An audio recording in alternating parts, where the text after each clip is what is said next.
청와대와 용산의 기운은 달라요. 청와대 쪽 피해 권력이 지배하던 자리고요. 남성 중심의 자리예요. 용용사를 써요. 용산이. 용산이라는 자리에 새로운 권력을 세우고 있는 거예요. 사통팔달이 됐단 말이에요. 그래서 용산이 중심이 돼버렸어요. 지금은요. 권력이 새로운 기운을 얻기 위해서 들어오는 거예요. 곡식의 땅이 되는 거겠죠.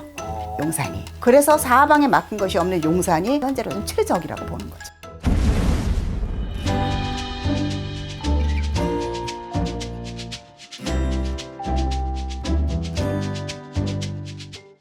안녕하세요. 네, 안녕하십니까. 네, 선생님. 네. 이제 대통령이 바뀌었습니다. 네, 그랬죠. 대통령이 바뀌었는데 네. 사실 이번 시간 주제가 청와대와 용산의 기운이 맞을까거든요. 아, 예, 그렇죠. 결론은 다른 기운입니다. 청와대와 용산의 기운은 달라요. 다른가요? 네. 청와대 그쪽 벨트, 경복궁, 광화문 이런 쪽을 쭉 보자 그러면 조선을 개국하면서 경복궁을 중심으로 한 권력의 중심지예요. 거기는요. 대략 한 670여 년 정도 됐죠. 경복궁을 중심으로 한 궁이나 청와대 쪽 이런 쪽은 피해 권력이 지배하던 자리고요. 여자에게는 한 맺힌 일이 많은 자리예요. 항상 여자가 순환을 당하는 자리가 청와대입니다. 네. 보세요. 청와대를 짓고서 들어가서 사셨던 그 영부인들 중에서 아무도 편안한 분 안 계시잖아요. 유경수 여사며 또 대통령이 되어서 들어가신 박근혜 전직 대통령이나 또 끝나고 나왔을 때 이순자 씨나 김옥숙 씨나 그분들이 보세요. 이번에 마지막으로 정말 문재인 대통령 부인이신 영부인께서도 또 구설을 타고 순환을 당하고 있잖아요. 청와대라는 그 자리 자체는 남성 중심의 세대가 그랬기 때문에 그랬겠지만 남성 중심의 자리예요. 그 자리는. 그래서 정말 죽은 지 아주 오래된 그런 사극의 여주인공들이 거의 다 여자를 중심으로 하지 남자를 중심으로 해서 극을 만드는 거는 몇 가지가 안 돼요. 근데 그쪽에서 항상 순환을 당하는 여자들 얘기가 계속 돌고 있어요. 그건 죽어서도 구설수거든요. 그 자리가 청와대와 경복궁을 중심으로 한 뭐 사직동, 효자동 뭐 요런 쪽의 그 벨트예요. 그렇게 보자 그러면 청와대가 자리를 잡을 때는 산의 기운으로 다 자리를 잡았어요. 그렇기 때문에 지금의 움직임 자체는 이제 산의 기운을 이제 빠져나오는 거잖아요. 용산으로 오는 거는요. 용용사를 써요. 용산이. 용용자. 예, 용용사를 쓰게 이제 용산인데 이 용산을 이렇게 되돌아 보면은요. 몽고 시대 외나라는 일본 전체가 아니라 그 일본 한 끝자락에 한 소도시가 있었어요. 그때 우리나라 침략을 많이 해오고 그랬던 그 나라 키도 작고 이런 사람들 외놈이라 그랬는데 외나라, 청나라, 일본, 미국까지 늘 외국 군대가 주둔했던 자리가 용산이에요. 이 세월의 기운은 용산이라는 자리에 새로운 권력을 세우고 있는 거예요. 용산에 그런 새로운 권력, 새로운 기운이 돌기 시작한 것은 국방부가 자리 잡기 시작하면서부터 이미 시작이 됐던 거죠.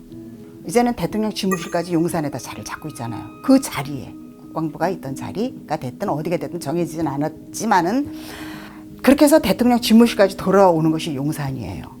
이것을 보자 그러면 예전의 풍수는요. 산을 중심으로 봤어요. 좌향을 보고 토를 보고 그렇게 자리를 잡았다면 용산의 기운은 땅의 풍수로 이해를 하시면 돼요. 땅 위에 산이 있습니다. 현재 청와대를 중심으로 보자 그런 거 뒤에 큰 산들 보자 그러면 기운으로 했던 그 산들이 다 터널 뚫렸죠. 그렇게 하고 아래쪽으로 쭉 보다 보면은 큰 도로가 나고 고속도로가 나고 하면서 심지어는 그 청와대가 가지고 있는 그 산의 기운으로다가 세웠던 그 왕궁 그쪽 자리까지 다 터져버렸어요. 사통팔달이 됐단 말이에요. 그래서 용산이 중심이 돼버렸어요. 지금은요. 이건 저의 말만이 아닙니다. 보십시오. 땅이 살아서 움직이는 것이 아니라 권력이 새로운 기운을 얻기 위해서 들어오는 거예요. 그렇게 해서 땅의 풍수로 이해를 하시면 되는 거예요. 이 용산으로 이전할 경우에 좀 네. 변화되는 것들이 좀 그렇죠. 저희가 그 기운을 받기는 풍수지리를 전문적으로 공부하신 선생님들께서는 뭐라고 하실지 모르겠어요. 제가 읽은 천기는 이렇습니다. 예전처럼 권력 아래 한 맺힌 죽음을 당하는 일들은 없을 겁니다. 여러분 우리의 역사를 보십시오. 민주주의가 바로 설 때까지의 역사. 그리고 옛날의 궁궐의 역사에서도 정말 너무 억울한 죽음들을 많이 했거든요.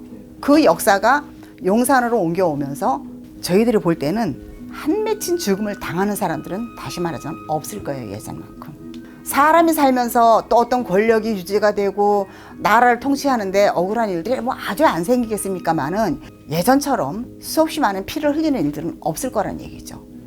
그것이 용산이 가진 기운이고 용산이 가진 힘이에요. 그래서 용산에 새로운 희망을 거는 거죠. 그럼 선생님 생각에는 옮기는 게 좋다. 네, 좋다고 보고 있습니다. 이건 웃으면서 하는 말인데 산에서 얻어먹을 수 있는 건 나물밖에 없어요. 네. 땅에서는 곡식을 거둬들인단 말이에요. 곡식의 땅이 되는 거겠죠. 용산이. 이렇게 되면 옛날에 그 다른 나라 군대가 주둔을 했다고 하지만 지금 우리의 기운이 세계로 그냥 뻗쳐 나가는 그런 기운이 사통팔달로 뚫릴 겁니다. 좀 경제적으로도 좀 많이 변화가 있어요. 그렇죠.